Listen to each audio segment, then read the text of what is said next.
1, 2, 3, testing. Testing, testing, 1, 2, 3, testing.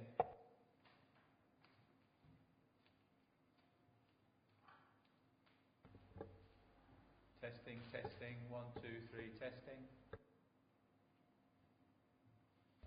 Testing, testing, 1, 2, 3, testing.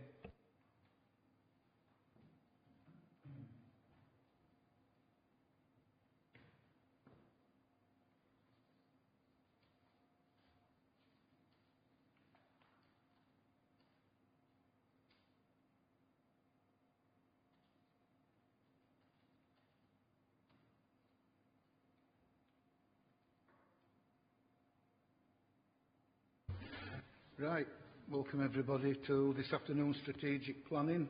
If I can just remind you, will you put your phones on silent or vibrate, please? I'll go around for the membership of the committee. Start with Councillor Simpson. Hi, I'm subbing for Councillor Paul Kane. Rest I have printed, and we have one short. That's have you got a name? Charlotte? Yeah, right. Right. Item 2, minutes of the previous meeting. Can we agree these as the correct record? Thank you. Item 3, interest and lobbying. I'll start off with Councillor Simpson. Nothing to declare. Councillor Sokol. None, Chair. Councillor Patterson. None, Chair. Councillor Pinnock. None, Chair. Councillor Bale. And I've got none either. Item 4, admission of the public. This is a public meeting. I'll just remind you we are being webcast as well.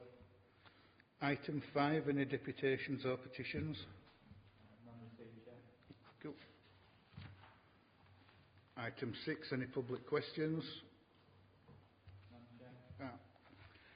Right, site visits were carried out this morning at Smithies Lane, Etmondwyke, Warwick Road, Batley, Sootill Lane, Batley, Bankwood Way, Birstall, Batley, and also Whitehall Road West at Birkinshaw. Move on to our applications, and it's item 14, this is page 13, and this is land off Sootill Lane at Batley. Thank you, Chair. My name is Fazana Tabassim. I'm the Planning Case Officer for this application. The application relates to the site at Sootill Lane, Batley, covering an area of 12.7 hectares of land.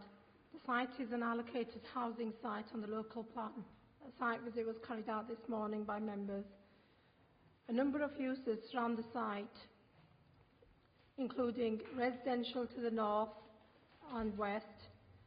There's also Lidgate Junior Infant School. Lidgate Junior Infant School and Lidgate Nursing Home to the north, open areas of land to the east, and an industrial estate, Grange Road, to the south of the site. The site has a number of constraints, not just the challenging topography, but also a number of crowds which run through the site, as shown on this plan here in purple, and a bridle way shown in green. There are protected trees bordering the site on the northwest and the northeast corners of the site. There is also an important area of high value grassland and ecological networks within the site along here. A watercourse runs throughout the site, not throughout the site, within the northern part of the site, and contaminated land. Historically, an application was approved for residential development in January 2016, which expired earlier this year. There have been 91 objections in total, which are referred to in the committee report and addressed. The application seeks outline planning permission for residential development of 366 units, including 54 apartments, with details of 2 points of access only and all other matters reserved. One of the access points will be off Sootill Lane here, and the other one off Mill Forest Way to the south of the site here. The application is submitted with an indicative layout shown in front of you, and just demonstrating one option of how the site could be developed. In considering this indicative layout, this shows a good mix of house types with apartments and a green buffer adjacent to the industrial estate. If I can just run through some of the photos of the site. So this is where we parked this morning here. The site access off Sutter Lane will be taken. There's a gate here, there. This is the prow from Lydgate looking into the site, Lydgate Road. And these are views across the site from the end of that prow, looking onto properties further afield. This is the Grange Road Industrial Estate and properties, the rear of properties on Suthill Lane. This is where I pointed out the site along the western boundary. And again, this is from Mill Forest Road. And this is where the prow runs through the site, the bridleway runs through the site. This is where the other access point will be taken off Mill Forest Way. In terms of visual and residential amenity, future applications will need to take account of distances, materials and finished building and land levels in context of the neighbouring sites, which will need to be accompanied by section drawings. The impact on noise from existing noise sources such as the school and the adjacent industrial estate will also need to be considered through a noise assessment with mitigation measures where appropriate.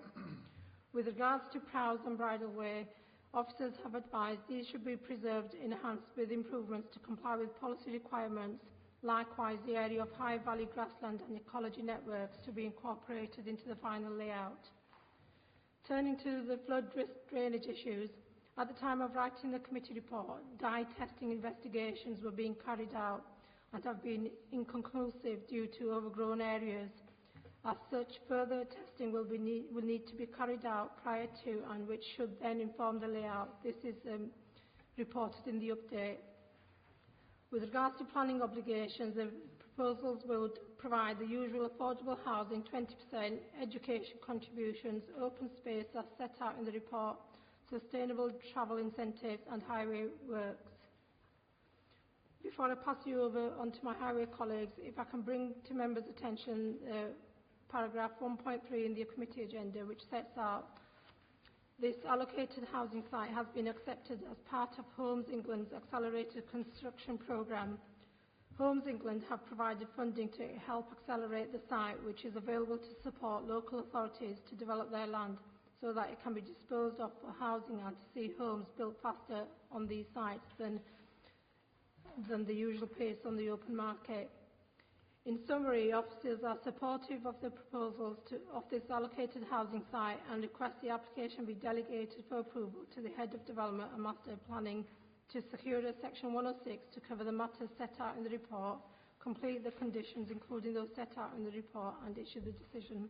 Thank you, Chair. Through you, Chair. Steve Sampson, Highways Development Management. The Highways assessment is based on 312 dwellings and 54 apartments. The assessment has assumed a 70-30 split, respectively, between two access points off Suthill Lane and Mill Forest Lane, with forecast traffic generations of 163 and 71 two-way peak hour movements. Taking each access in turn,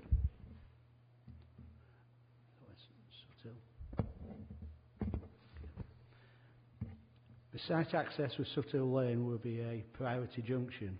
On Suthill Lane there will be a right turn pocket into the site, and on both the eastern and western approaches features would be provided to manage speeds and heighten driver awareness of a change of user hierarchy in terms of the new access and the nearby Lydgate Junior and Infant School. Highway works would also include a footway connection to the east of the site access along Suthill Lane and the upgrading of bus stops 16137 and the bus stop opposite 26338.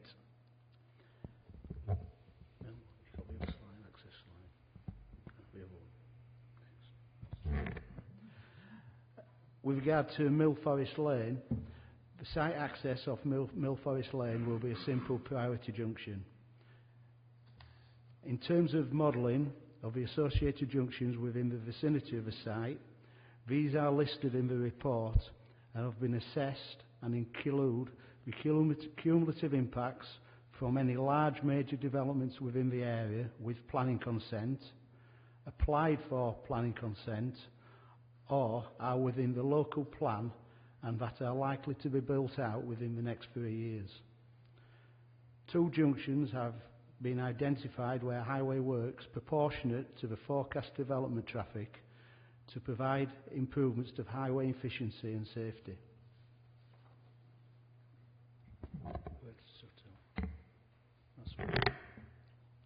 These are works to Suthill Lane and Leeds Road signals.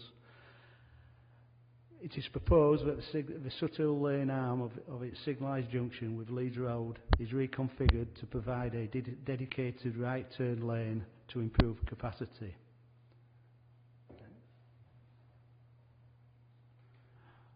And works to Suthill Lane and the Roos Mill Lane junction. This will provide an extended 2-lane approach with additional lining and traffic management measures.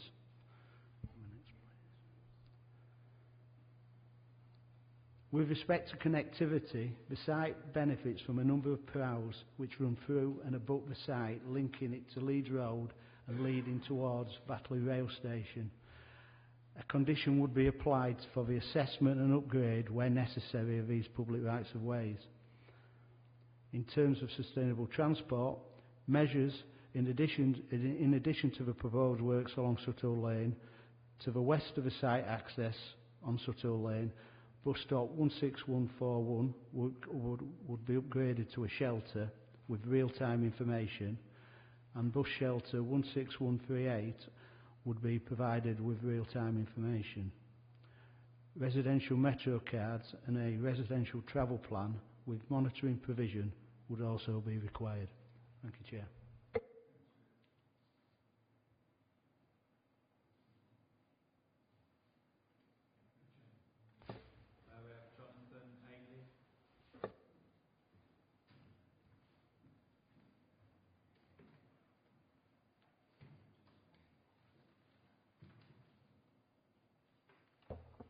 Thank you, Chair, and good afternoon, members. I'm Jonathan Ainley, speaking on behalf of the applicant, Kirklees Council's Housing and Growth Team.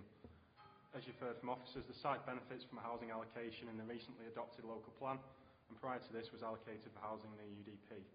The site allocation and the 2016 consent for around 377 dwellings established the principle of residential development. This is an outline application for up to 366, which is a slight reduction from the level of development shown on the master plan submitted with the previously consented scheme. Only approval of access details are sought at this stage. The indicative layout demonstrates the proposed level of development can be accommodated within the site, whilst offering the potential for delivering some on-site public open space and opportunities for biodiversity enhancement. Officers have detailed that off-site highway works to be delivered as part of proposals, which are in line with what would normally be expected for developments of this scale and constitute appropriate mitigation. In respect of affordable housing, officers are recommending standard condition, and it's envisaged that a fully policy compliant scheme can come forward which delivers 20% affordable housing on site. Based upon the indicative number of units, this could amount to up to 73 dwellings. As set out in the officer report, the proposals are also likely to result in a significant education contribution, with exact amount dependent upon the number of units advanced at reserve matters stage. The grant of outline planning permission would enable continued progress towards disposal of the site under the Homes England Accelerated Construction Programme. This is subject to challenging timescales to ensure funding is maximised, which will ultimately facilitate the early delivery of units on the site. Economic benefits can arise in terms of investment and jobs throughout the construction phase and additional council tax receipts, alongside the new homes bonus. Development of the site would also contribute to easing the long-term pressure on development within the Greenbelt. Taking the positive benefits into account, we hope the members will be able to support the application as recommended for approval. Thank you, Chair.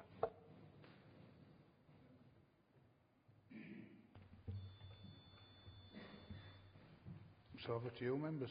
Councillor Pinnock. Thank you, Chair. Given that this is an allocated site, I don't think there's anything we can do about principle. However, I have one or two issues, and funnily enough, in this case, they're nearly all to do with highways. This is not always true. Just a relatively simple one. The junction of Sooty Lane and Leeds Road, the proposal is to cut into the pavement. I assume that there's nothing under the pavement in the way of services that will need to be moved in order to do that, because that unless that's already been investigated, that will increase the cost. The Sooty Lane access, I'm still nervous about the fact that it's on the brow of a hill. Those who know Sooty Lane will know that quite a lot of traffic going from Sooty Lane down to Leeds Road does not observe the speed limit. I'm a bit concerned about the road safety of a junction like that, which would get. I mean, we've got the figures of traffic coming in and out of that junction, and it's not inconsiderable onto a road that's already relatively busy.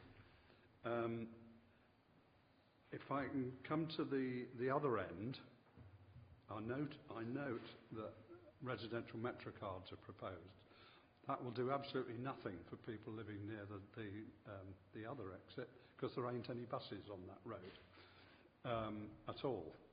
That is Grange Road and Challenge Way. What's the point, you might ask? Well, the point might be to provide a bus service. I don't know, but I think that has got to be looked at. And I noticed that the Rouse Mill Lane Grange Road junction was investigated, but does nothing need to be done at that junction? I mean, I've not seen it get busy, but traffic can queue all the way along Rouse Mill Lane to Bradford Road, so that's going to add to that. I'm not saying that any of these are killers, but we need to have all these sorts of things nailed down, in my view.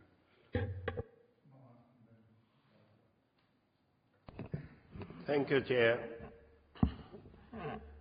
I do not see any reason to oppose this application. This is the site. I've been on the site visit this morning. It's perfectly for the number of houses. This is the opportunity where we get support from outside body, Home England, the funding. We should not miss this opportunity from there to prepare the land for housing, and we got support from the other side, Leeds City region and Combined Authority. They are all supporting this development on this side, yeah, because it's regenerating the housing we need, and I can see that the contribution is a quite good contribution which the members should expect, yeah. To improve the bus stop and the contribution towards education and the highway improvement. So I don't see any reason not to support this application. I fully support this chair application. I move the officer recommendation. Thank you, Chair. Thank you, Chair. I've just got two concerns. One is the PROs. W's, which I know will be dealt with later, and it's part of the condition. But I do hope that will be or can be suitably resolved in the final design. And I know it's nothing to do with the outline, but that's just one concern. The other concern is highways again and Sooty Lane. Not exactly the same as Councillor Pinnock's, but you've given us the figures, 163 movements at peak times, but that presumably doesn't include, and have you taken into account, that's my question, the peak times from in and out from the school? Because I can see I mean, the two roads are not, or entrances or whatever, are not that far apart. And I can see certainly at peak times that could be an issue. And because it's on the brow of the hill, I am a bit concerned. I know there's a refuge there, but it still doesn't look that safe. So, I mean, I'm not going to not support this, but I do hope that, you may have already taken that into account, and if you haven't, could you? And also, when it comes back, I'd really like to see that highway made as safe as possible. Through you, Chair, I've made a few notes on Councillor Pinnock's comments and Councillor Patterson's comments. The services at Suttle Lane and Leeds Road, that will be taken into account at the detail stage, and obviously they will have to be moved if it's part of if necessary. The Suttle Lane junction, that's gone through a road safety audit, and that's been found to be acceptable.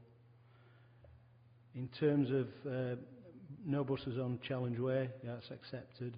But the site, when it's designed at Reserve Matters, will have connectivity through the site, so people will be able to walk from one side of the site. Hills aren't unusual in Huddersfield.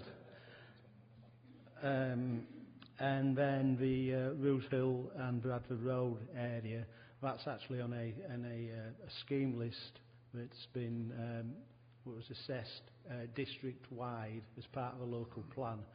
So it's part of a list that will be addressed, or should I say, that area should be addressed at an appropriate time.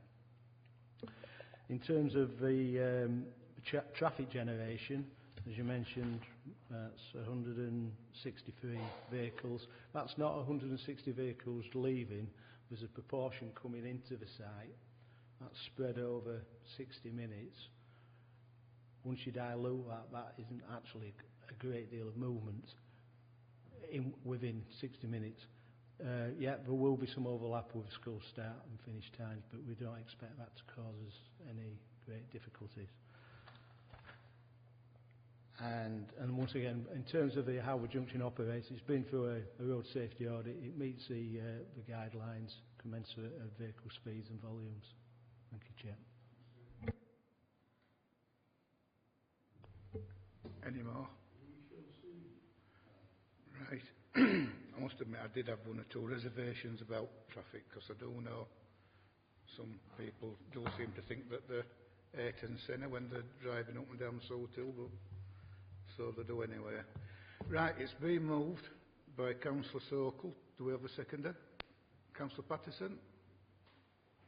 Put that to the vote. Those in favour, please show. 6-0. Application's approved. Next, we move up to page 41. And this is Adam is on his way down. We're going up to Bankwood Way at Birstall. This is for 4 retail units.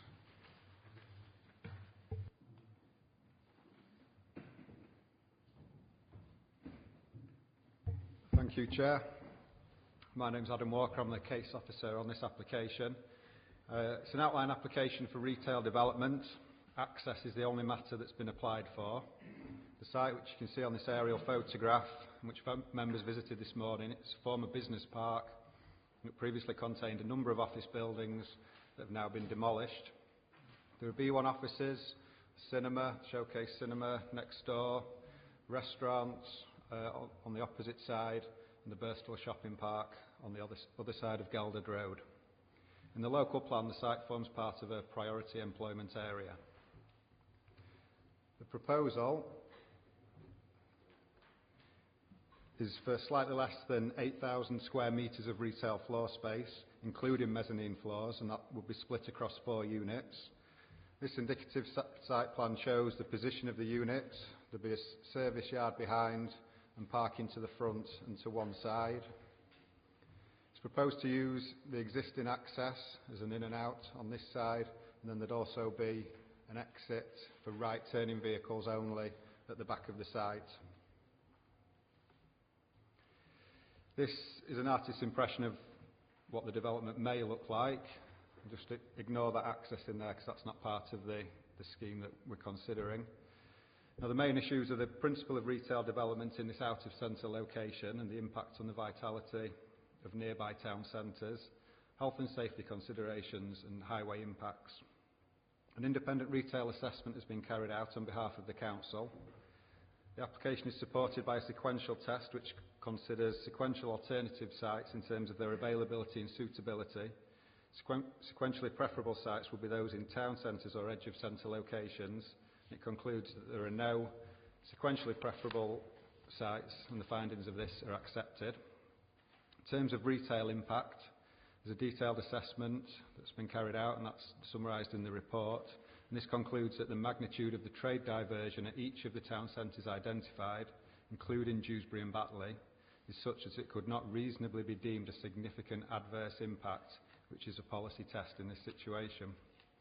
This is even when taking into account a nearby application for around 14,000 square metres of retail floor space on a neighbouring site which was refused by this committee earlier this year. A number of conditions are, however, recommended, including a restriction on the maximum floor space of the development and to limit the sale of convenience goods. In terms of health and safety matters, this plan shows the zoning around a hazardous installation, which is the tenant site. They store various chemicals in quite high quantities. You can see the application site with the thick red line around it. So this is the inner zone, then we get the middle zone and then the outer zone. So you can see the site falls mainly in the middle zone, part of it in the outer zone. Now the application, which I just alluded to, which members refused earlier this year, which was for retail development, that's in this site here, which you can see is right next to the hazardous installation site. So a lot closer, and there's a difference in the scale of the two schemes. The current proposal is about half the size of the other application. Now, the Health and Safety Executive have been consulted on the application and have stated that there are sufficient reasons on safety grounds for advising against the granting of planning permission in this case, and supplementary information has been provided by the Health and Safety Executive in relation to those comments, and that's contained within the written update that you've received. Planning practice guidance states that advice from the Health and Safety Executive that planning permission should be refused for development near to a hazardous installation should not be overridden without the most careful consideration. The guidance also indicates that the HSE will consider their role to be discharged when they're satisfied that the Council is acting in full understanding of the advice received and the consequences that could follow. The advice of the HSE has been carefully considered. Officers have concluded that, on balance, the economic benefits of the scheme, and that includes a projected 110 full-time equivalent jobs on this priority employment designation and approximately £12 million of investment, outweigh the health and safety risks in this instance. I'll now hand over to Steve Sampson to discuss the highway issues before concluding. Through you, Chair. To summarise the Highways comments set out on pages 55 to 59 of the report, the existing site access arrangement, which served office units, which are now demolished, is accessed off Bankwood Way. Bankwood Way runs north-west, directly joining a section of Woodhead Road, carrying on to its junction with the A62 Gelded Road roundabout. Bankwood Way also wraps around the rear of the site's southern boundary, linking to its priority junction with the A62 Gelded Road, some 200 metres southwest of the Gelded Road roundabout. At the point where Woodhead Road meets Bankwood Way, Woodhead Road has a cul-de-sac section approximately 150 metres in length from its junction with Bankwood Way. Existing base and forecast traffic flows have been applied to the local highway network and the traffic modelling exercise has been carried out by the applicant's highways consultant, BWB. Highways Development Management consider the traffic modelling outputs are acceptable, with one main area of concern to highway safety and efficiency. Within the Friday and Saturday peak hours, traffic is predicted to back up into the Gelder Road roundabout. This is due to traffic queuing on Woodhead Road, Bankwood Way, approaching the Gelder Road roundabout, blocking right-turning vehicles. A consequence of both traffic generation and the existing highway layout is expected to incur vehicles backing up into the roundabout.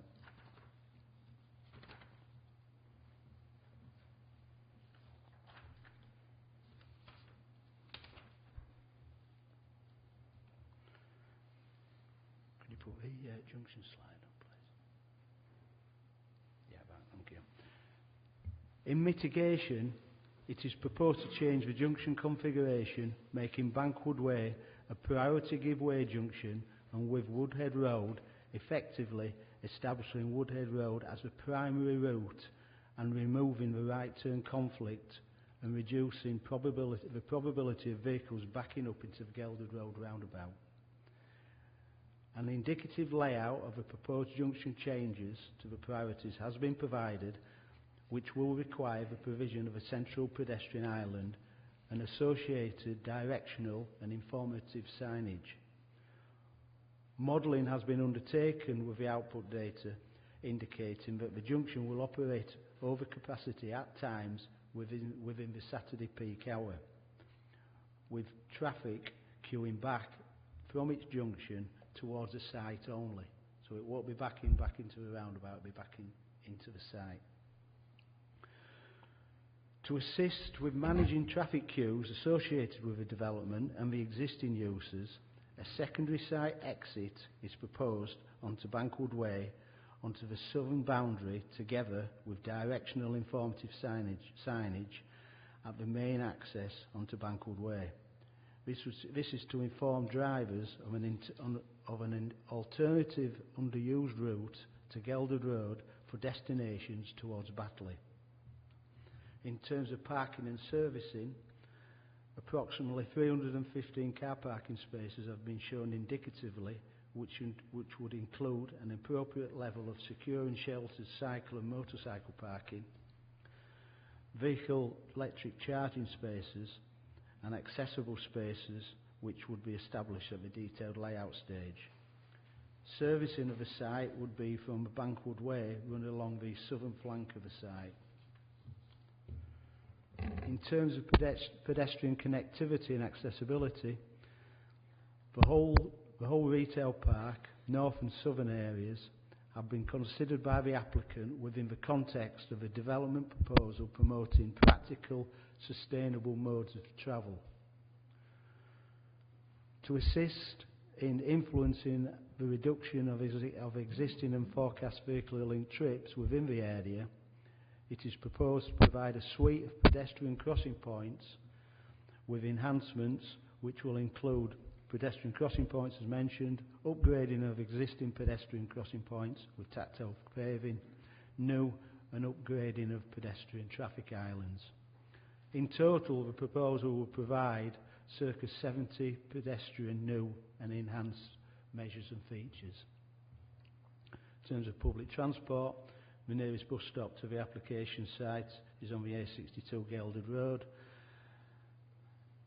The southbound bus stop is located to the north on the A62 Gelded Road, Woodhead Road. In terms of the travel plan, a framework travel plan has been submitted to assist in promoting sustainable travel options and would require a condition for a full travel plan, which should include Metro cards and a travel plan monitoring fee. In conclusion, given the comments, Highways DM consider the proposal as acceptable. Thank you, Chair. To conclude overall then, the proposal represents a significant inward investment within Kirklees, and it will deliver other benefits in terms of the pedestrian improvement scheme within the retail park area that Steve's discussed. The retail and highway impacts are considered to be acceptable, and acknowledging the HSE advice, the benefits outweigh the risk to health and safety in this instance. The principle of development is accepted with the access points proposed, and matters of scale, appearance, layout and landscaping are reserved for future approval. The recommendation is to delegate approval to officers in order for officers to conclude the procedural matters set out in the recommendation and secure a Section 106 and complete the conditions. Thank you, Chair.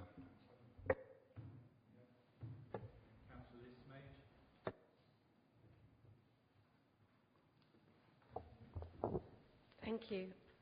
I think I would couch my comments in great concern that there is a recommendation to override a HSE recommendation to refuse this application. Great concerns about putting retail within that middle area still. But the highway assessment, you've just been given a highway assessment for Bankwood Way, not the A62, and you're proposing putting more junctions out onto that A62 road. We already have a number of junctions coming into the A62, which, by the way, goes through Birstall, that on from the other side of the retail park. And when the peak times, which is not just Friday and Saturday, there already is traffic that banks up on Bankwood Way because of the cinema. When there's popular films that are on, that is already quite a busy junction because of the cinema and the retail park coming in the other side. We also have the impact of the motorway junctions that run all the way down the A62.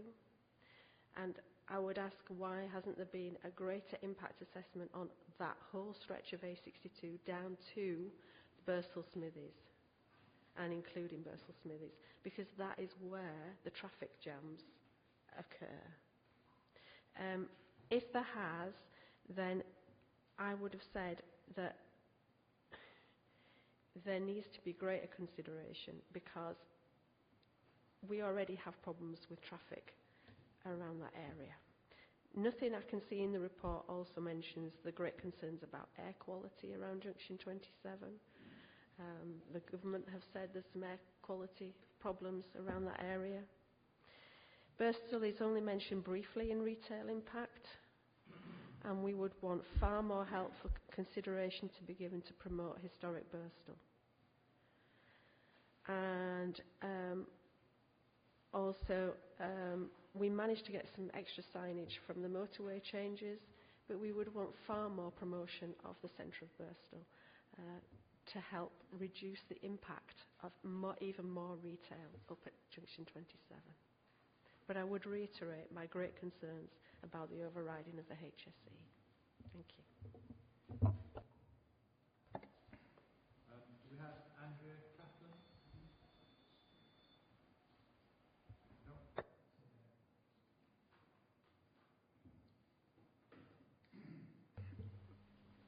Members, it's over to you. Carol.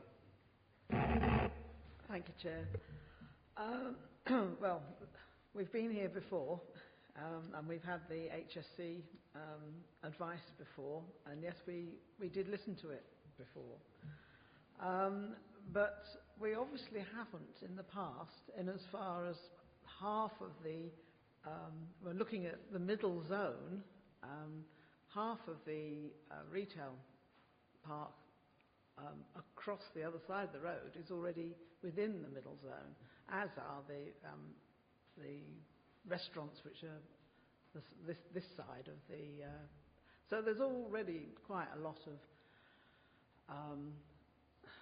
activity going on within that middle zone. So I am personally prepared to override the HSC advice on this, because the advantages do outweigh that advice, I think, both in terms of actually making the whole retail leisure experience of that Junction 27 much more pleasant and safe for people who actually go there and people who are working there, And I'm really pleased again to see that the pedestrian crossings, etc., are still contained within the report, because that's what's going to making that whole site more useful and pleasurable for people to go there. I think it's far better.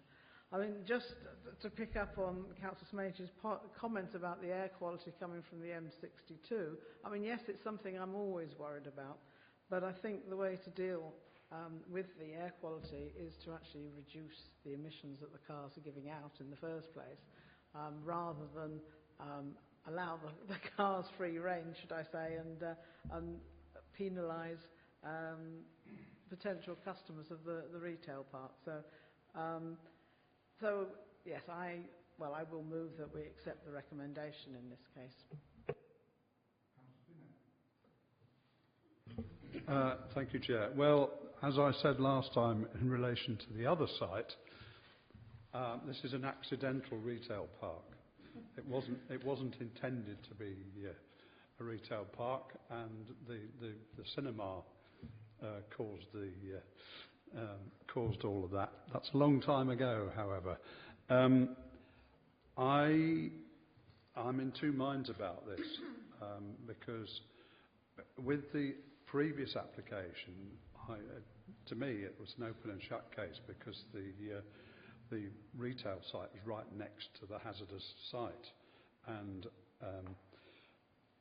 the thing about retail sites in relation to hazardous sites like that is that you are not dealing with people who work there, people who know all about the procedures in case there is an emergency.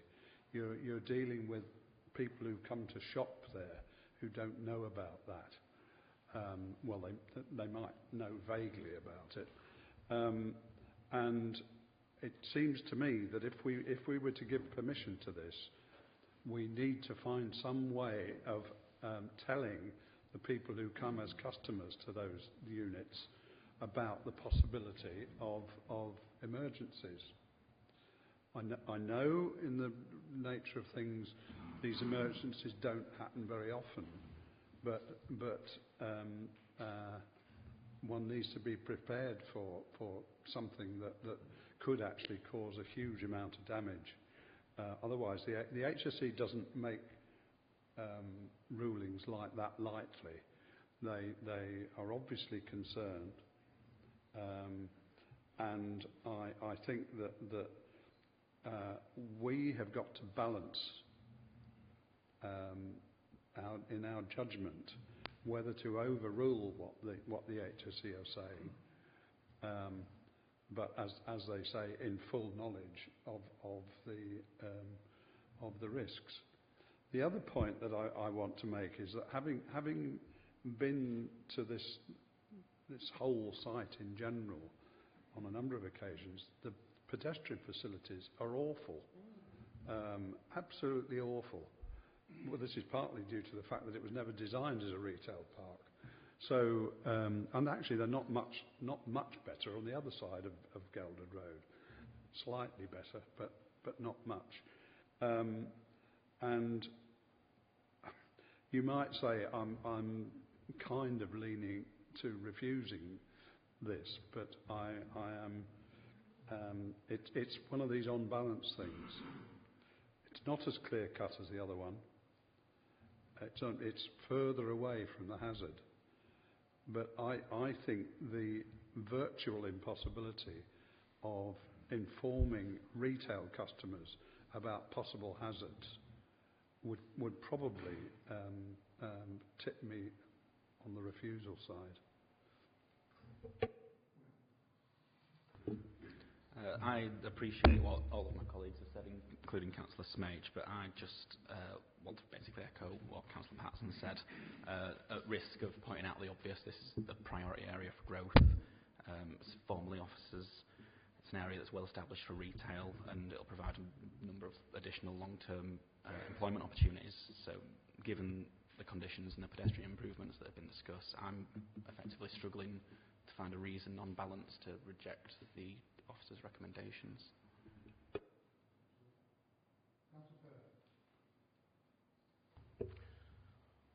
On visiting the site this morning, it looked as though it could be a good thing, having this development, retail development.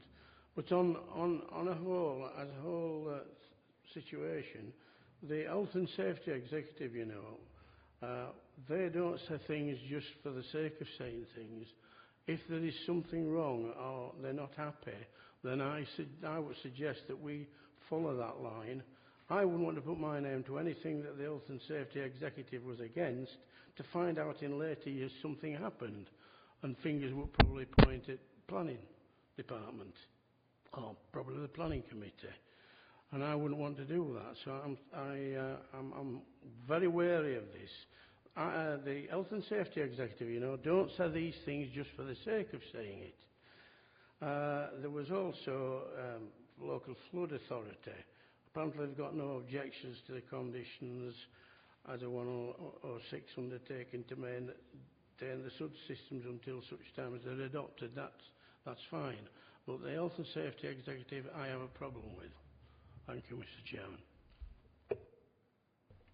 I think that decision that we came up with last time, if you remember, there was no way that I'd argue against HSE that day. No way at all. This one, I do think it is slightly different. It is in an area that we're wanting to develop. It is something that's going to bring 4 retail units, which in this day and age, let's face it, we need all the help that we can get. So I'm okay with this one. I do think it's slightly different than the one that we had before. And there has been quite a few eateries, restaurants, call them what you want, gone up there. There's gym next door and what have you. So I'm okay to go with this application. It has been moved by Councillor Pattison. Do we have a seconder for it? Will. You slightly bet you're there, Milan. You must have been nodding. Those in favour of this application, please show. Those for, against. 2. Application's approved. Next, page 65. Victor, and this is the application on Whitehall Road, West Birkinshaw, Blue Hills Farm.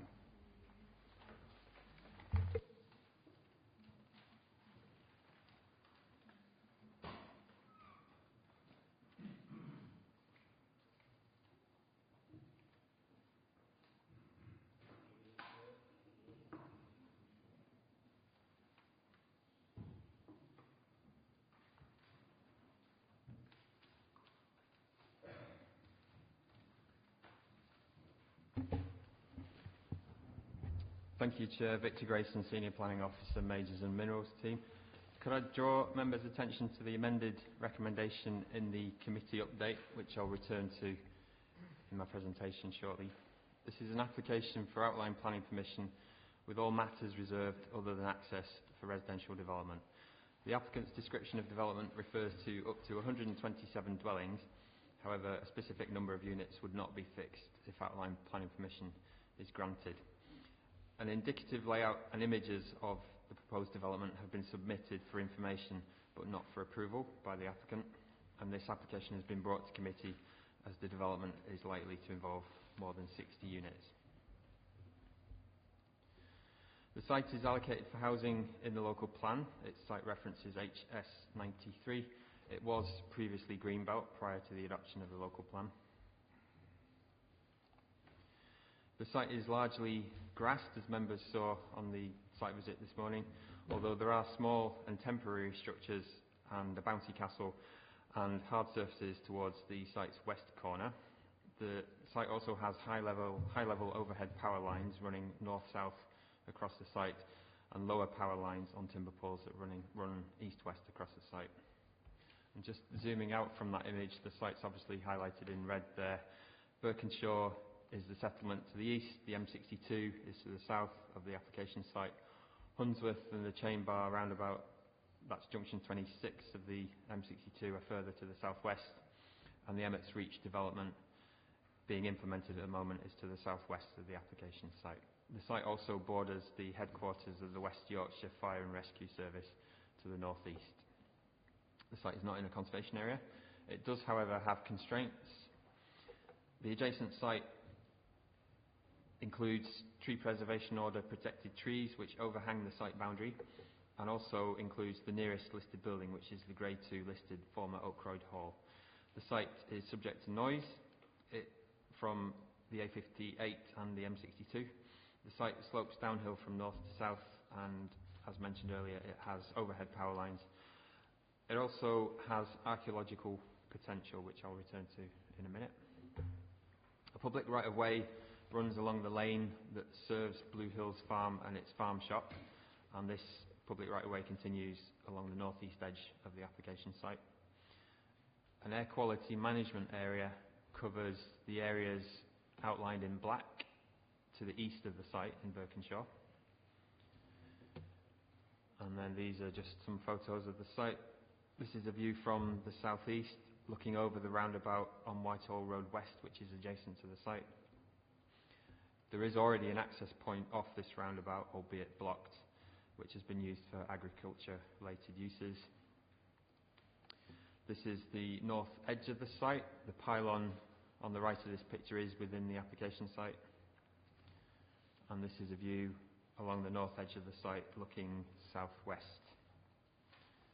This is the access lane that the committee site visit bus drove up this morning. And this photo shows some of the existing earthworks on the site. These are of interest. They are likely to date back to the 18th century, possibly earlier, and possibly relate to coal mining and ironstone quarrying carried out at the site of the farm in the past. An indicative site plan has been submitted by the applicant. This shows a new access from a new fourth arm to the existing roundabout, from which an estate road would then follow a serpentine route uphill with private drives provided off it. Areas of open space, including play spaces, are proposed towards the centre of the site, largely beneath the overhead pylons, which would be retained in any development on this site. Dwelling typologies would include short terraces, detached and semi-detached dwellings, and bungalows. Also, an apartment block is proposed towards the centre of the site. Building heights would generally be 2 and 3 stories, with some single-storey bungalows and single-storey elements to the taller buildings. The overhead pylons are shown in this image, but note that the lower power lines that are currently on timber poles would be removed and undergrounded. Site sections have also been submitted by the applicant. The principle of residential development here is considered acceptable. The site is no longer greenbelt land. It has been allocated for residential development in the local plan following a rigorous assessment of borough-wide need and the suitability of this site for development. And this is a sustainable location, being adjacent to an existing settlement where facilities including public transport are available. The site has constraints, but there is no reason why these can't be satisfactorily addressed at reserved matters stage. The applicant seeks approval of access, and the highways impacts of the proposed residential use of the site are also to be considered under this application. And if I may hand over to my colleague Steve Sampson. Through you, Chair. The proposed development is forecast to generate 115 and 101 two-way movements in the AM and PM periods. The applicant's highways consultant, VA Solutions, has undertaken a modelling analysis for the future year 2024 of the site access with the roundabout and the A651 Bradford Road and the A558 Whitehall Road roundabout. The output data has been reviewed and is considered acceptable from a highway efficiency point of view. Although the proposal is for the point of access only, Highways Development Management, together with other matters to be considered at the detailed application stage, should include the site access visibility displays to be within the adoptable highway limits, a 3 metre wide shared footway cycleway fronting the site should be provided, and the displaced parking associated with the farm shop should also be provided. A residential travel plan is required together with a travel plan monitoring fee to assist with the travel plan's development, monitoring and maintenance together with Metro cards. Thank you, Chair. Just on the point regarding displaced farm shop parking, the applicant has submitted a drawing, an indicative drawing showing where 24 replacement parking spaces could be provided, and that would be where this building, this farm building currently stands, and where this shorter stables block currently stands. Those two buildings would be demolished to make way for those 24 spaces. But the majority of those spaces are outside the application site, so a related separate planning application would need to be submitted. But they do demonstrate that those spaces can be provided within the grounds of the farm. Regarding drainage, the lead local flood authority have not objected to the development. However, Highways England have recommended that the application should not be determined yet until drainage matters are resolved. This relates to Highways England's concerns that flood risk to the M62 would be increased as the site would drain into a highways drain, which is actually a watercourse beneath Whitehall Road West, which in turn connects to the M62's drainage. This matter must be given significant weight, given the importance of the M62 to Kirklees and to much of the UK. And officers are currently working with Highways England and the applicant to resolve matters. This ongoing work needn't prevent the committee making a resolution, however, and the amended recommendation in the committee update is to authorise officers to continue working with Highways England and the applicant to resolve these matters and then issue the Council's approval. But the recommendation allows for officers to consult with the Secretary of State for Transport and, subject to the Secretary of State's direction, issue the Council's decision if progress isn't made with Highways England in a timely manner. Regarding archaeology, the West Yorkshire Archaeological Advisory Service requested site investigation work to be carried out prior to the determination of the current application. However, as no layout would be fixed at this stage, it is recommended that this work be secured prior to further design work being carried out.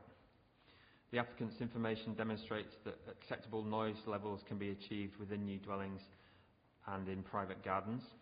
Regarding air quality, the applicant has demonstrated that existing conditions do not conflict with the proposed residential use of the site and concludes that there would be a slight but negligible adverse impact on air quality that would require no mitigation. Environmental Health have concurred with these findings. Residential development here can be designed so it would not cause unacceptable neighbour amenity, ecological or tree impacts. These are all matters to be considered further at reserved matter stage. 47 objections were received from residents. Concerns were raised regarding a variety of issues, including loss of green space, inadequate local social infrastructure, highways impacts and other matters. These have been addressed in the committee report. The recommendation is to approve, subject to ongoing work with Highways England, consultation with the Secretary of State and conditions, including conditions regarding affordable housing, open space, education, highways and drainage. Thank you.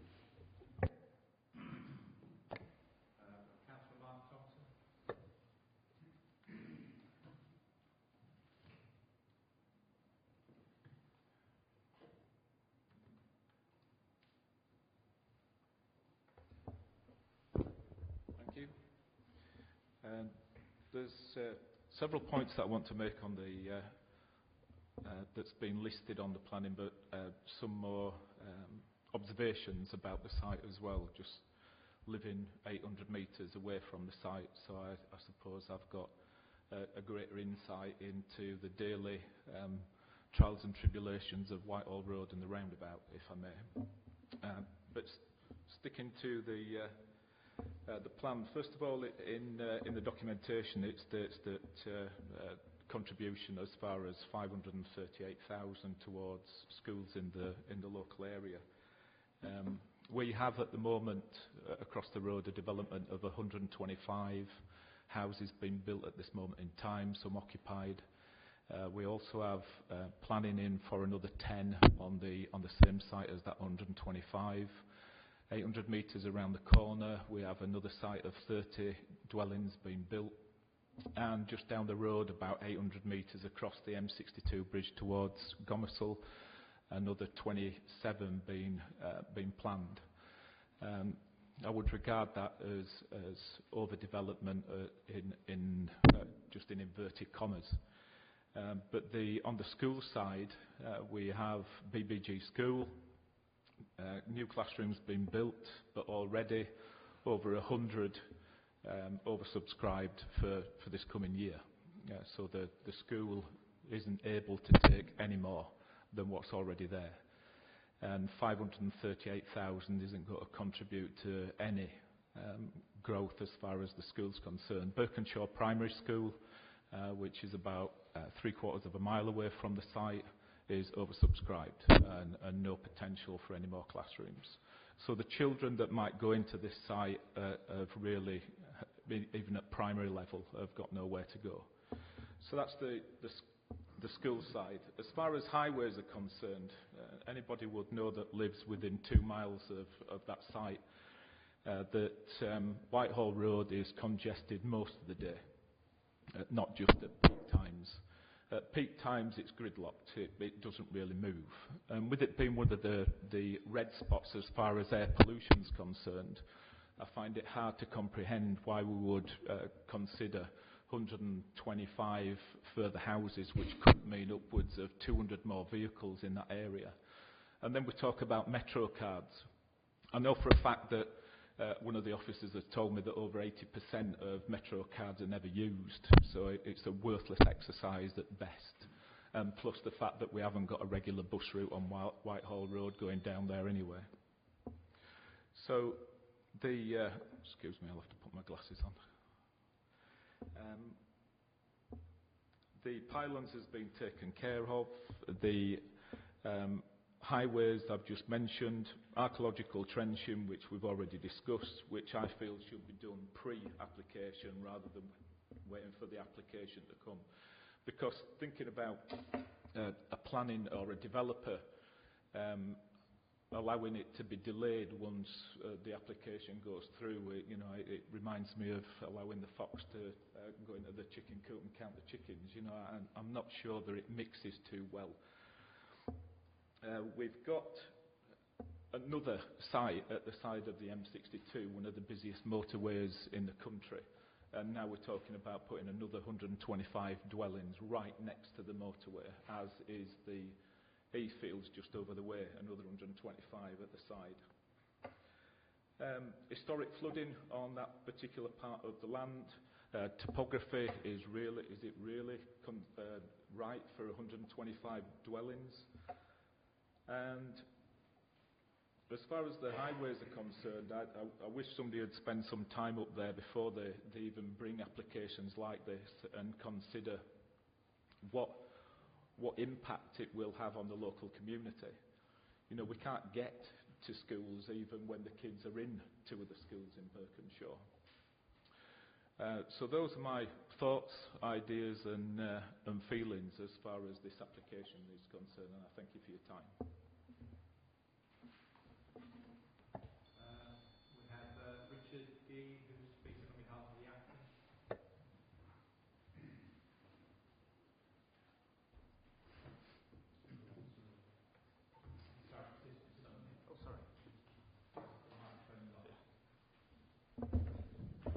Right, thank you. Yeah, excuse my voice, I've got a bit of a cold. I'm Richard G, I'm the agent for this application. If I could just start by thanking Victor in particular, actually, because he's been incredibly professional and diligent, more than most officers, not of your council, I hasten to add, but that's very much appreciated. I don't want to say too much. I don't think I need to necessarily say too much. As you know, this is perhaps one of the first key tests, if that's the right word, of your new local plan. This is a new, hot off the press, housing allocation. So we're delivering precisely what your policy and your new plan is asking us to deliver. A heck of a lot of time and energy was put into the design process and the layout, even though it is indicative because it's an outline application. Because what we wanted to do, and I think we've achieved this, working closely to the very comprehensive pre-application advice provided by Victor and his colleagues, is a scheme that we can say with hand on heart is 100% consistent with each and every policy in your new local plan. We've achieved that. The number of homes, 127, is what your policy requires. The mix of accommodation reflects the needs and demands of Kirklees, including bungalows, apartments, 1, 2, 3 and 4 bedroom houses, so it's a very healthy, balanced mix. The full policy compliant extent of affordable housing is provided. The garden sizes and interface distances between the homes accord with your policies. We've provided the correct policy compliant extent of open space and children's play space.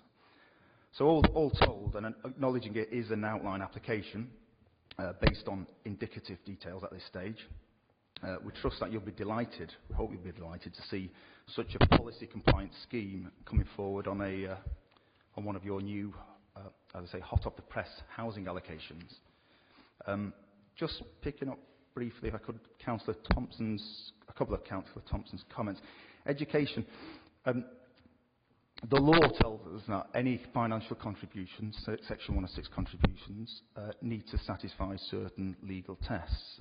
And in this case we do. We're providing the full compliant legal contribution of over £500,000, which reflects the likely impact of the children who are likely to be living in this particular development. That's fair, that's reasonable, that satisfies the legal tests.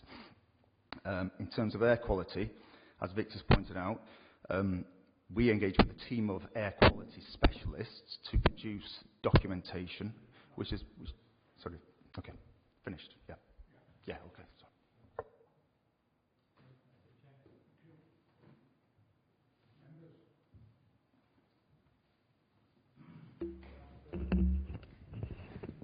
Thank you, Chairman. Would I be right in saying that what I was told this morning, that the 2 sets of power lines that go across that field, one on wood poles, which will be about 11,000 volts, that's going to be buried? This is what I was told this morning on the bus. What about the pylons? What's happening to the pylons? They'll be carrying about 330,000 high tension voltage. And they give off very low frequency radiation, which is, without doubt, and has been proved, a health hazard. You wouldn't want to live under one of those for more than 5 or 6 years. Simple as that. But if I'm a bit at a loss because I don't know whether that's been decided to move them or what. If it hasn't, and they're going to be still there, then as far as I can see, there's still going to be a danger, health danger. Through you, Chair, the applicants did investigate whether or not the higher level overhead pylons and their cables could be removed. They are apparently, at the moment, redundant. There's no electricity going through them, but my understanding is the National Grid want to retain them as reserve infrastructure should the need arise to use them again. They will not remove them. The applicant can't get them to remove them, and so they've had to design their scheme around them.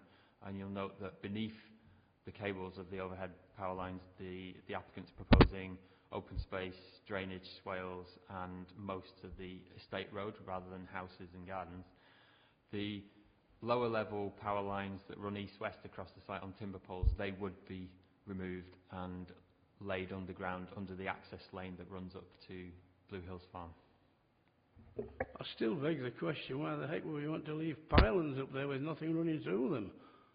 And not any chance of any electricity being put through them. They're being left there for a reason. And maybe in a few years' time there will be 230,000 volts running through them. And that will not be fair on the people who have bought the properties. I should want it more than just somebody saying that. I'd need it down in writing before I bought a property there anyway, that there was no chance ever of there being any electricity put through those pylons. Because it's high tension stuff and it's about 330,000 volts, direct basically from the generating station. So at the end of the day, you're living under something that's a health hazard if you buy a house there. And leaving them up, that's got to tell me that at some point in time they're going to want to use them.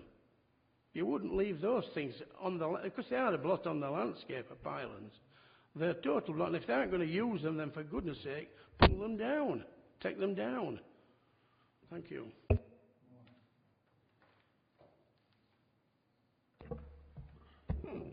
Yeah. Chair, this application is only outline application.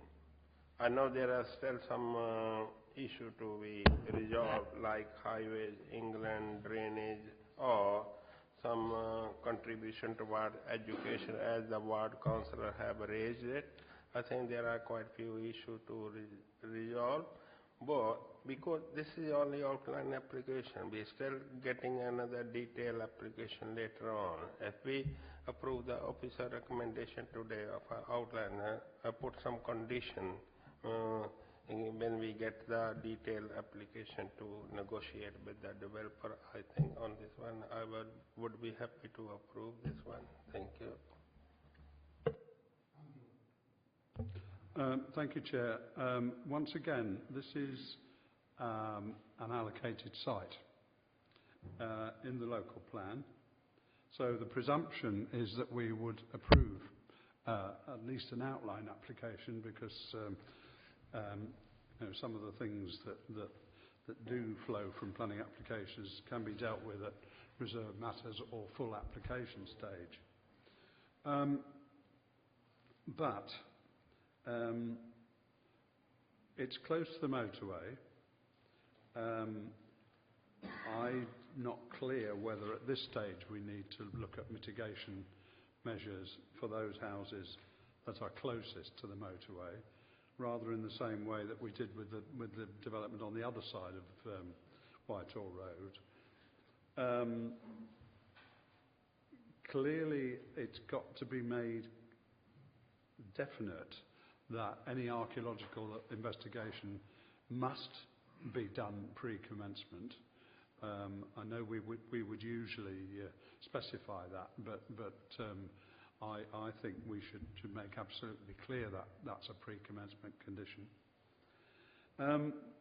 And can I deal with the issue of public transport? Those who know me well will know I'm an enthusiast for metro cards. I know some of my colleagues on this committee are not. However, the bus service along Whitehall Road at this point is not very good. You have to walk to the halfway house to get a bus to Leeds, and you have to walk to Birkenshaw Bar to get a bus to Bradford, which is getting on for a mile away. And this is not good enough. I mean, I said a little earlier in relation to Grange Road and Challenge Way, if you're going to provide metro cards for people who live near a road like that, then you need excuse me for uttering a rude word, you need a bus service. Otherwise, what is the point? What is the point? It's completely useless. And I would, well, not only would want metro cards, I want enough done to make sure people use them. Otherwise, what is the point?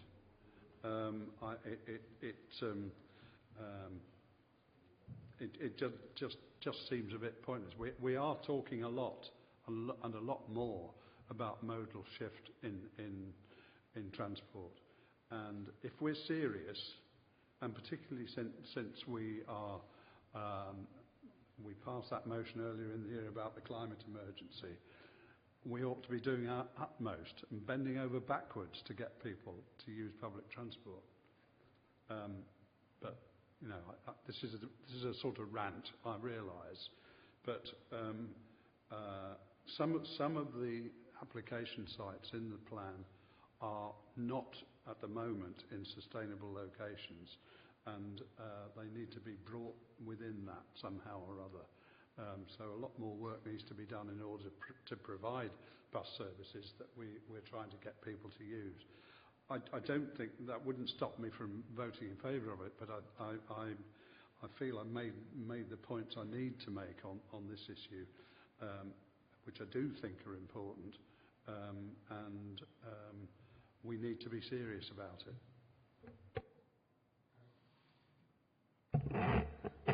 Thank you, Chair. Just to reiterate what Councillor Pinnaker said, which is I'm not looking to the future when they may or may not use the pylons, and I can only imagine awful scenarios where they might, and I wouldn't like to hazard a guess what those awful scenarios are and how they might come about. But I'm looking backwards to the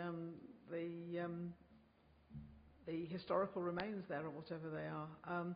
I do hope that before a development that these are fully investigated. I'm quite happy to, I mean, I don't think anyone's moved it yet, but I'm happy to move the recommendation, or did you? Or second it, whichever.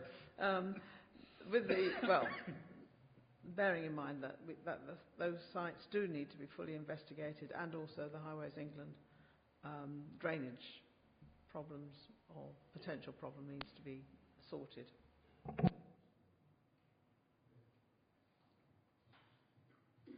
Through you, Chair, just come back on a couple of points. Just regarding the overhead power lines and pylons, National Grid, as an electricity provider, have legal powers to provide, install and retain national infrastructure that carries electricity up and down the country.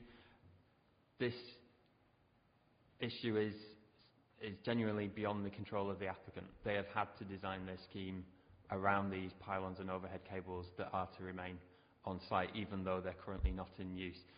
At application stage, pre-application stage, we did also refer the applicant to development guidance prepared by the National Grid, which talks about separation distances between residential properties and pylons and cables, minimum distances that need to be provided for safety reasons, and that advice has been followed in the design of this indicative design of this scheme.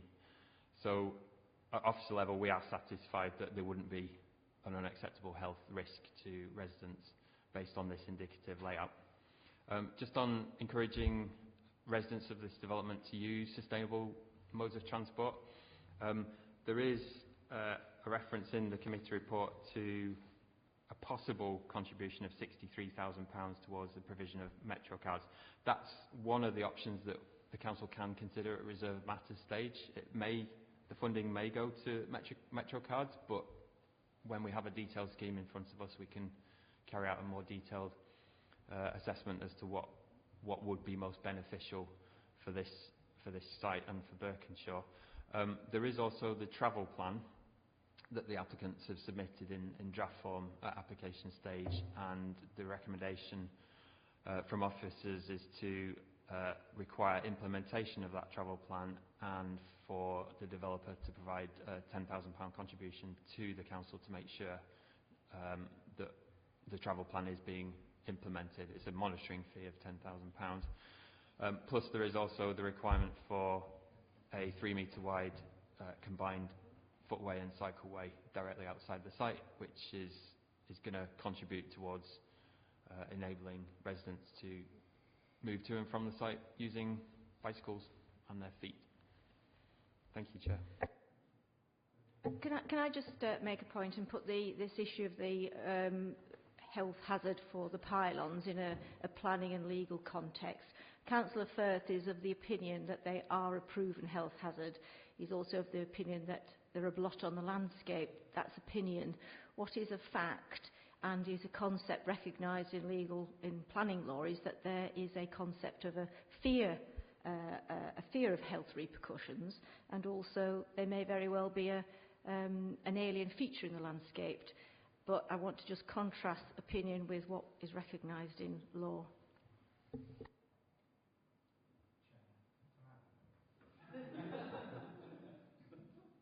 I'm not here to convince you either way, because you've got your recommendation.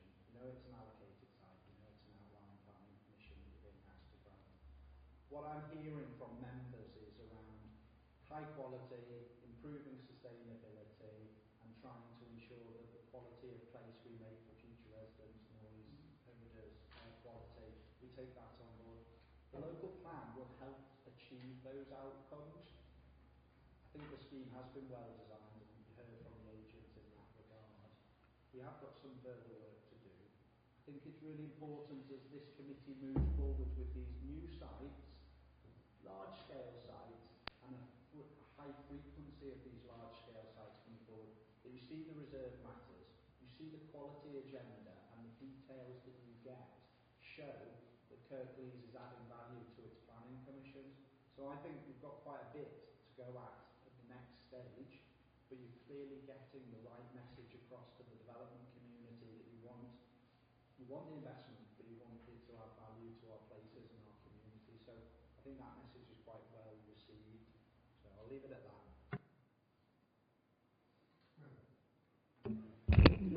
Just with regard to what Councillor Pinnock referred to as his rant, I quite enjoyed your rant and I agreed with a lot of it.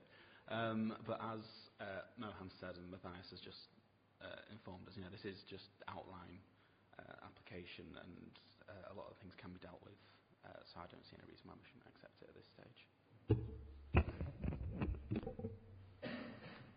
Members, it's been moved by Councillor Sokol, seconded by Councillor Patterson. Are you okay with asking your questions? Have you done? Can we go to a vote? Yeah. Those in favour of the application, please show. 1, 2, 3, 4, 5. Against? 1. 5-1. Application's approved. Next, we move up to page 93.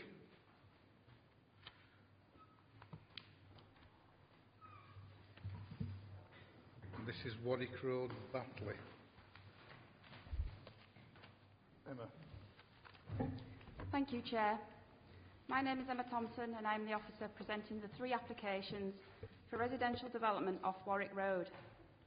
Members carried out a site visit this morning and have a full report and update in front of them.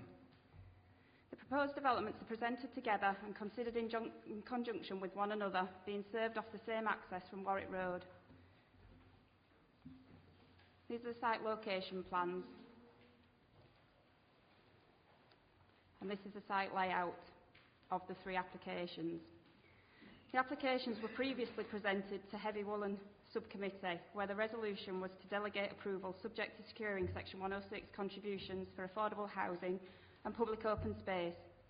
The Section 106 has not been completed and a succession of viability assessments and revisions to the scheme have been submitted as outlined in your reports. The most recent submission for an additional 5 dwellings at the northern end of the site was submitted as a consequence of increasing the density of the overall site and as a result improves viability. During the course of negotiations that have followed, the local plan has been adopted and the 3 sites are now allocated as urban green space. The erection of residential development represents a departure from the local plan. Full planning permission for the erection of 22 dwellings across the 3 sites is sought. The dwellings to the site frontage, the row of 7, are 2-storey to the Warwick Road frontage, dropping to 3-storey to the rear. The lower part of the site proposes 10 semi-detached dwellings, also appearing as 2-storey at the front, dropping to 3-storey at the rear. The 5 additional dwellings to the northern parcel of land include a row of 3 2-storey properties across the rear of the site, and another pair of semi-detached dwellings which are 2-storey to the front and 3-storey to the rear. As mentioned, the site is allocated as urban green space on the local plan. An assessment has concluded that the site is no longer required to meet a local need, having been previously associated with the school. The topography of the site does not lend itself to the provision of leisure or recreation, and as such, the proposals can be considered to be in accordance with policy. The layout of development across the 3 sites, the scale and design of dwellings is considered to be acceptable. These are just a few of the house types across the site. The development would not result in any undue impact on any neighbouring occupant. The site is located in a sustainable location within a residential area and will result in the delivery of 22 dwellings, 3 of which will be secured as an on-site affordable housing. And these are shown as plots 2020 to 22. A contribution will be made in lieu of the 4th dwelling, that, in addition to policy-compliant off-site contributions of public open space as set out in your reports. It's considered that the local highway network can accommodate the size of development would not materially add to any matters of highway safety. The recommendation is as set out in your report, which is delegate approval subject to Section 106 for matters as outlined. Thank you, Chair. Paul Bailey. Paul is the agent. This front one here. Oh, that front one here.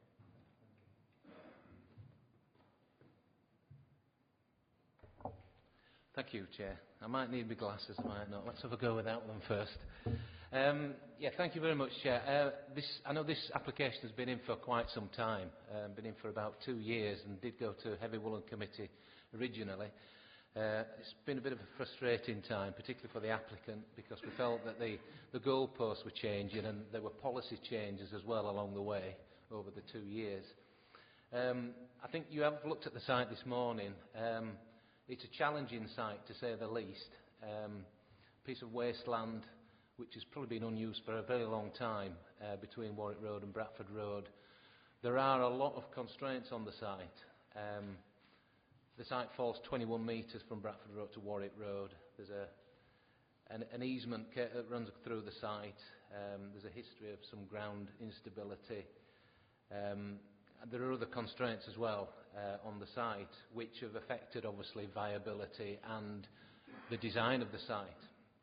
As you've seen on the layout plan, the best approach really with the site, rather than terracing it and introducing very high retaining walls, has been to try and utilise the levels best we can on the site, and we've ended up with a housing development which is effectively split level. And in some ways that determines the actual footprint of the houses. There has been a lot of negotiation about the affordable housing contribution and about densities. Originally the scheme was designed as a self-build scheme for family members of the applicant's family, but as we've moved along we've been forced through policy to increase densities, and we're now at a scheme which is very much a market-led housing scheme on the site. I think one fair point to make is the site and the constraints at the site that have dictated really the density of this site. It cannot be increased any further, simply because we have this split level nature with the houses to deal with that 21 metres drop in levels. If members have any questions really in terms of the affordability and the viability assessment, I'd be happy obviously to answer questions on that, but I recognise that members would probably take those elements in private, but I'm obviously happy to answer questions if members have questions. Thank you. We've got, is it Shadir Patel? Yes? Do you wish to speak? No? Okay.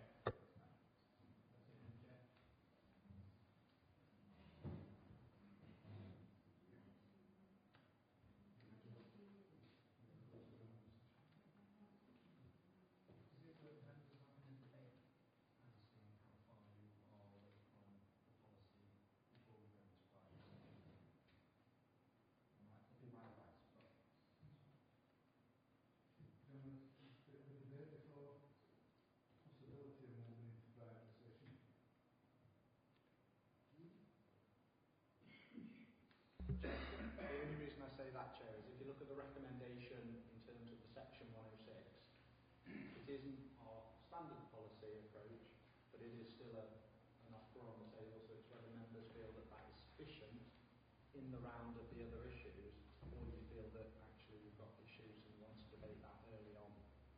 It's up to members to decide.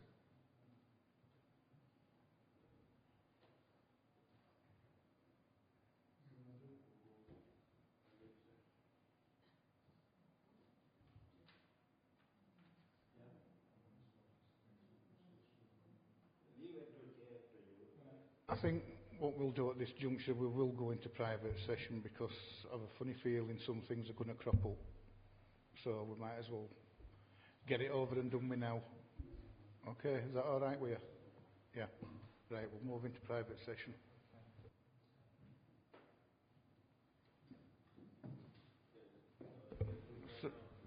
So it's a case of those that are not on the committee, if if you could adjourn, and you'll be called back in when we resume the meeting. No more speakers, have we? Right, members, we've had this private session. Anybody want to kick off? Councillor Pinnock.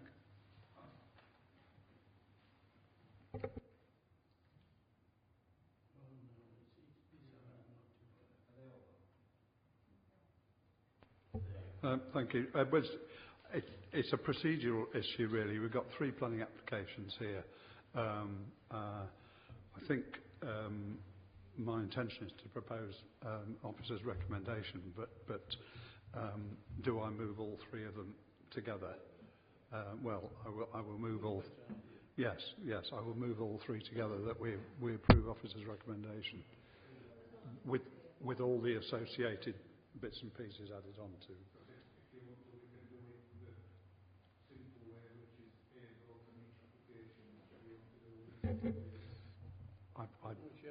I bow to your.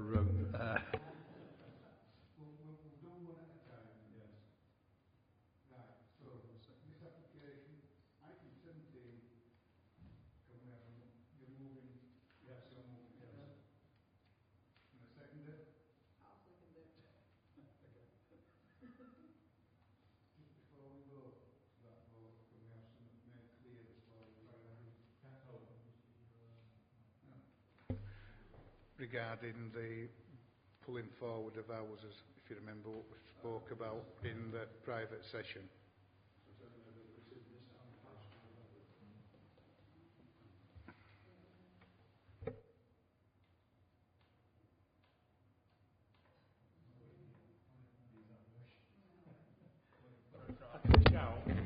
Yeah, so I think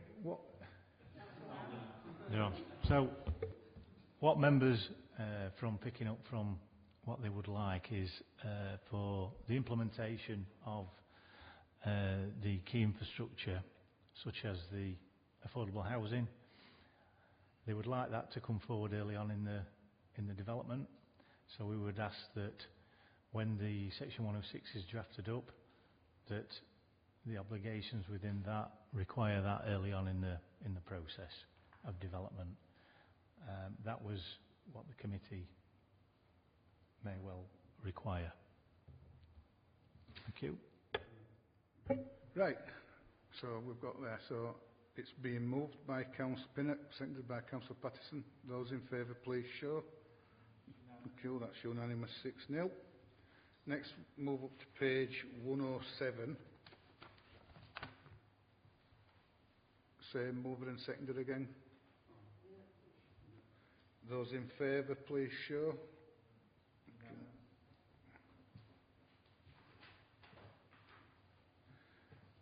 Next page, 121. Same thing again. Andrew, Carol, yeah. Those for? Unanimous, 6-0.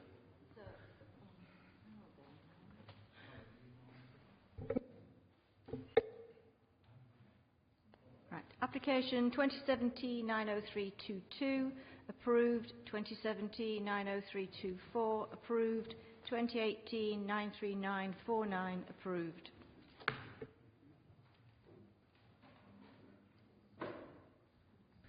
Next item is page 135. It's King Street, Huddersfield.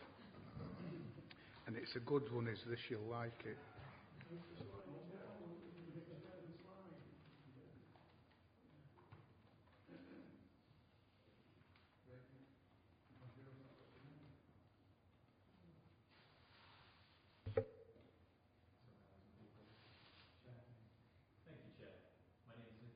Case officer for this application. This application was initially brought to the committee on the 3rd of January. The proposal sought to subdivide and change the use of the retail unit to a mixed retail, restaurant and cinema use with associated external works. That's the current unit occupied by House of Fraser. At that meeting, members resolved to support the proposal. However, this was subject to additional conditions related to traffic and pedestrian management, to include details of vehicle drop-off and pick-up, as well as details on the nighttime car parking arrangements. It was requested that that information be brought back to committee, and it has now been received. However, since January, the proposed design has progressed and there are various amendments. These include internal layout changes, external appearance alterations, and the introduction of a rooftop bar. I will first detail the additional highways information received. The application now includes an on-site turning and drop-off facility, which can be viewed on plan now. Access from Vetland Street with pedestrian crossing for ease of access of the existing entranceway into the Kingsgate car park. This being the location it will be sited. The facility removes the need for turning and drop-off on Zetland Street, as well as reducing potential conflicts with the pedestrian-only area at the foot of King Street. A travel plan has also been received seeking to support sustainable methods of transport. Highlights include new cycle facilities being provided, bus timetables being displayed within the store and within the web page, the management of the turning area, and upgrading the electronic management and payment systems within the car park. The applicant has also confirmed that there will be a validation system on the car park which will give discount car parking for cinema patrons. Furthermore, a condition is to be imposed requiring a travel survey to be undertaken before the development is brought into use. This would be repeated 6 months after the development is brought into use, followed by an assessment of those levels of traffic to see if there has been any increase. Should a detrimental increase be identified caused by the development, mitigation would be sought. Finally, as previously agreed, the applicant is to provide a £25,000 contribution to highway improvements via a Section 106. I shall now run through the amendments since the application was last reviewed by committee. This image shows the original lower ground floor, and this is the proposed one. The principal differences being the units are larger, the individual units are larger. There is now a retail storage area, and the street food area has been reduced in size. This shows the top floor, which would host a cinema, with the sky bar being located externally here. And they provide indicative images. This one is from Birmingham, but this is the kind of theme they're going for, potentially.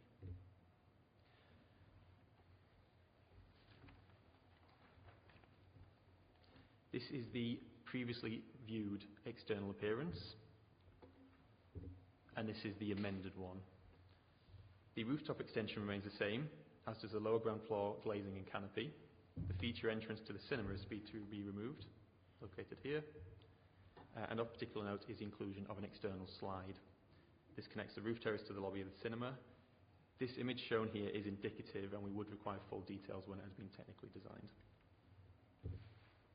This image shows a rendition of how the development could look from King Street. The report in front of members outlines officers' full consideration of the proposal. The principle of development and the erection of a rooftop extension was previously supported by members. Specific to the new information received since last committee, officers consider the additional highways information and the conditions sufficient to overcome initial concerns over the potential impact, while also providing a net enhancement to the operation and management of the Kingsgate car park. Turning to the other alterations, in a time of declining traditional retail sector and the homogenisation of town centres, the slide, in addition to the cinema and sky bar, represent an interesting, engaging alternative to town centre offer. Other considerations, including residential amenity, ecology and crime prevention, are addressed within the report. However, none are considered to raise specific concerns subject to the listed conditions. Therefore, officers recommend approval with nothing further to add, Chair.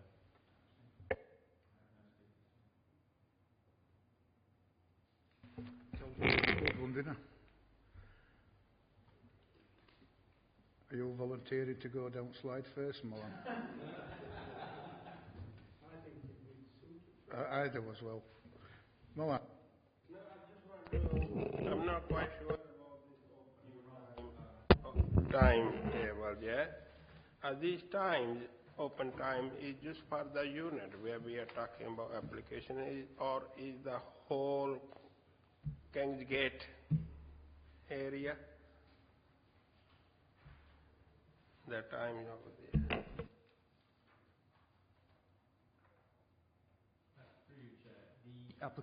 the opening times relate only to the area within the red line, so that is predominantly the site of the House of Fraser store. They are split into three, so the Sky Bar would be open. Apologies. So the cinema isn't proposing any hours of use. They are wanting to be open as and when required, whereas the drinking establishments would be 6 until 2 o'clock in the morning. That's 6 in the morning, so there'd only be a brief time they'd be closed. And the Sky Bar is 9 until 11 at night. So they are specific to those parts of the development and only the development within this application.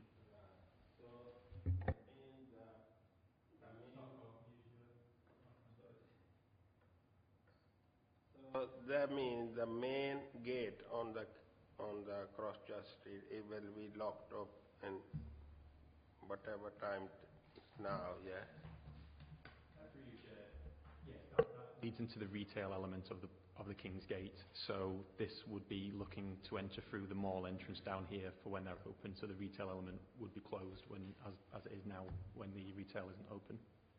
So this is part of the King's Gate, but it is self-contained and could be accessed without that entrance being open.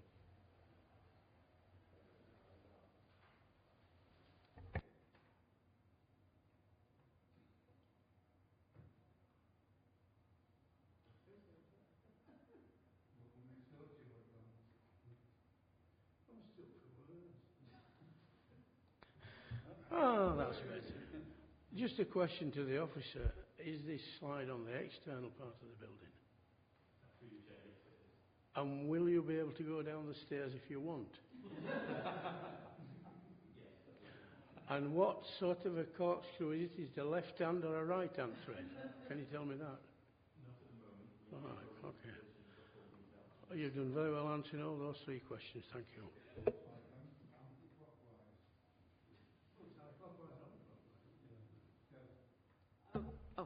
I was just following on from Owen's point. I mean, I presume, actually, that Kingsgate itself has actually got planning permission to be open longer than shutting at 5:30 at the moment anyway. I mean, certainly I'd like to see the whole, all of it used a lot more, and that I mean, I think it's a crying shame that Kingsgate does shut at 5:30, because I think that adds a paucity to that early evening economy. So I'm hoping that with this extension, or this change of use at this end, that the rest of the Kingsgate will actually be more viable. Yeah, I want to agree with a lot of what my colleagues have said, and I think this could be a really sort of positive change for Kingsgate. But I am incredibly confused about the slide. I feel like as the youngest member of this council, the child within me should be delighted by it. But as someone who's old enough to drink, I know that it could be an absolute nightmare if you enjoy the Sky Bar a bit too much and then go down it. So I'm confused by that. Other than that, I think it'll be a positive change for Kingsgate.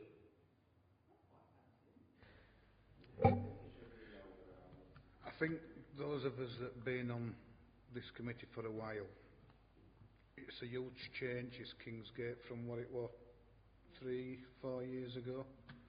We were hoping to go down Cross Church Street and round back, but things being the way that they are with retail, making use of it like this, I think, and keeping it virtually all under one roof, I do think it is a move in the right direction.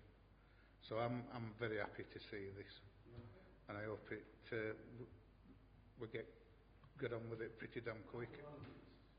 Happy landings. Can we have a mover?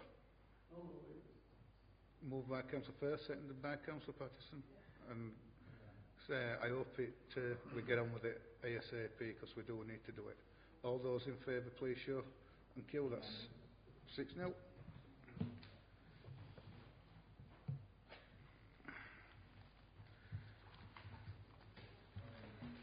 Next item, when I find it,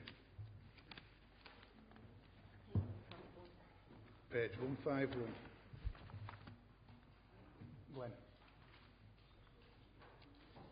Thank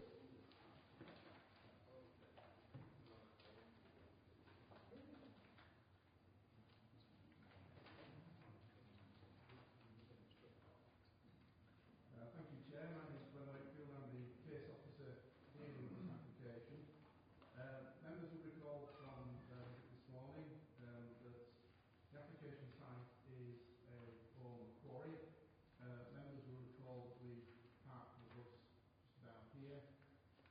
the quarry itself is here to the north of the Ponderosa Therapeutic Centre.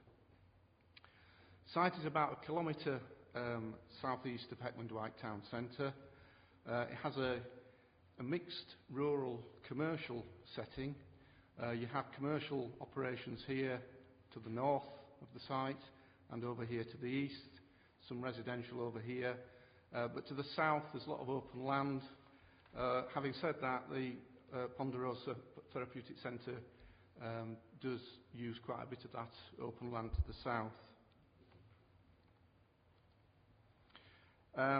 The applicant wishes to import approximately 9,500 tonnes of inert waste in order to fill the remaining quarry void back to original ground levels. These are some photographs that were taken at the time of the site visit showing the void as it is at present. As you can see, it's effectively a hole in the ground. It has naturally regenerated to some extent, but it's not a particularly attractive site. The applicant proposes to infill with inert waste. These are cross-sections of the site at present, and you can see on the proposed sections here, the fill material will bring the levels up to the surrounding levels of the land adjacent to the quarry void. The fill material will be brought to the site using 20-tonne tipper lorries.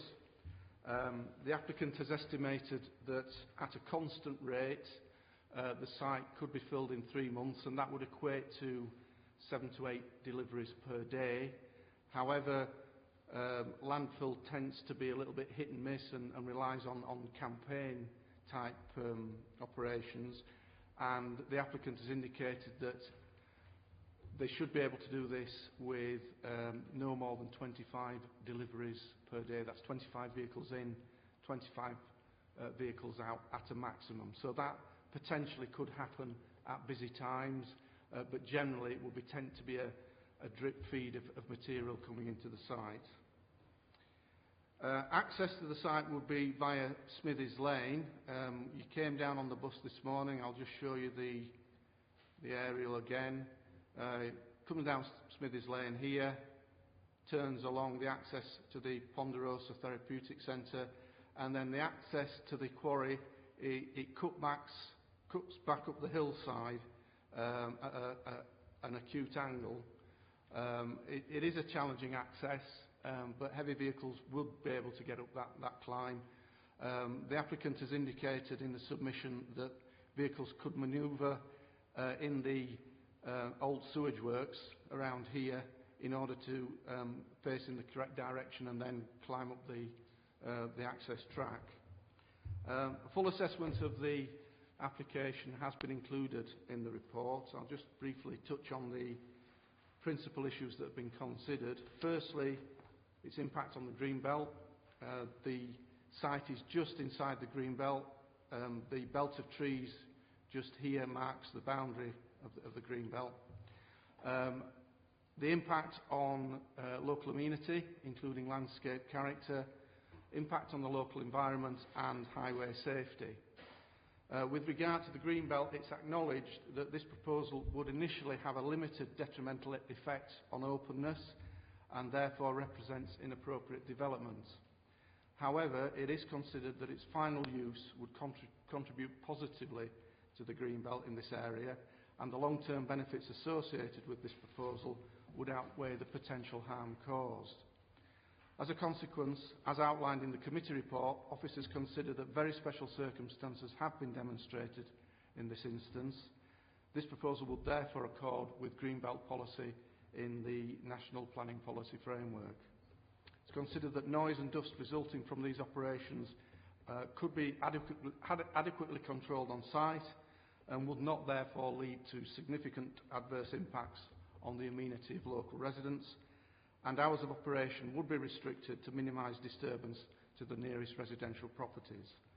Whilst the proposal would have a limited effect on landscape character during the tipping and landforming phases, it's considered that the final restoration of the site will result in an enhancement to the character of the landscape in this area. The site itself at present has very little ecological value.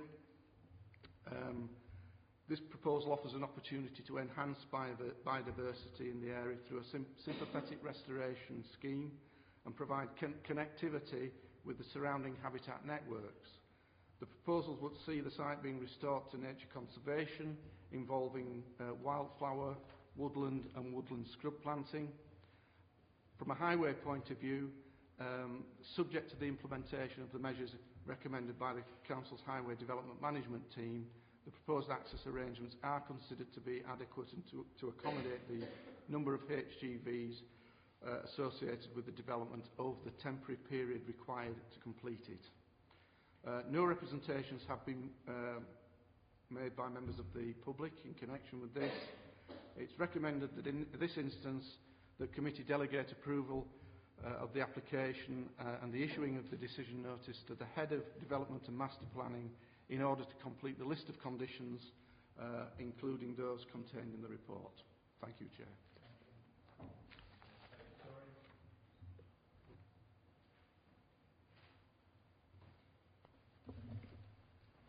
Thank you, Chair, members. My name is David Story. I'm a Chartered Town Planner speaking on behalf of the applicant. Having seen the last application, I did think it was worth withdrawing this application and coming back in with a corkscrew slide into the quarry, but it did seem rather attractive. I don't have much to say, you'll be glad to hear, other than just picking up on a few key points that Mr Wakefield made in his presentation. It is a historic quarry. It's long since been redundant. There was no meaningful restoration tied to the quarrying of the site, and it is basically a hole in the ground. The process for filling in, you've seen your report, is a relatively short-term process. We're not talking about years and years of restoration of fill here.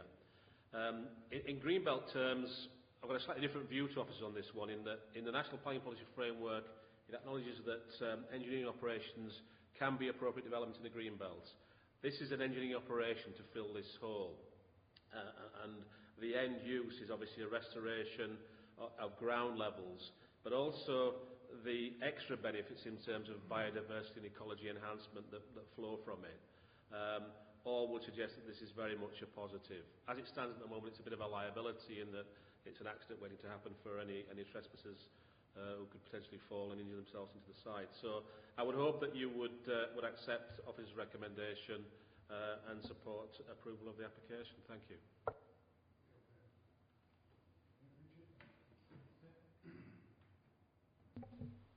Councillor Pinnock. Just a question about the access. Presumably there will still be an access to the site up the road that the lorries are going to be used. Is that going to be turned into a footpath? And is that what is shown going round?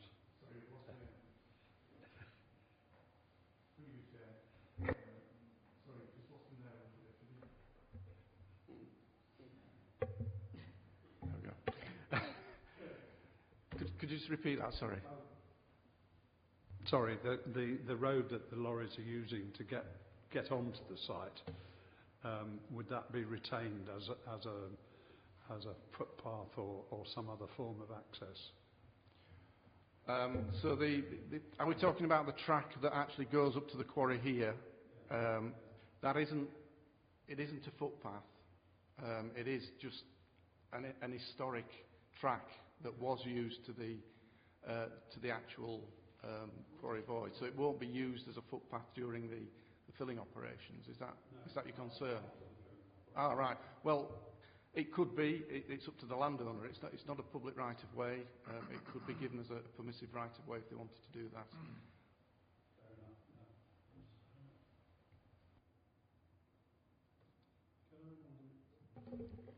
Yeah. Being moved by Councillor Firth. Seconded by Councillor Pinnock. I mean, it is in my ward, and it's with what's gone on across the other side of the road, the infill or waterworks, no complaints whatsoever.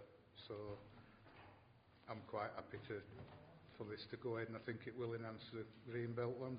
So, those in favour, please show. That's unanimous, Chair. 6-0. Thank you everybody for today's meeting.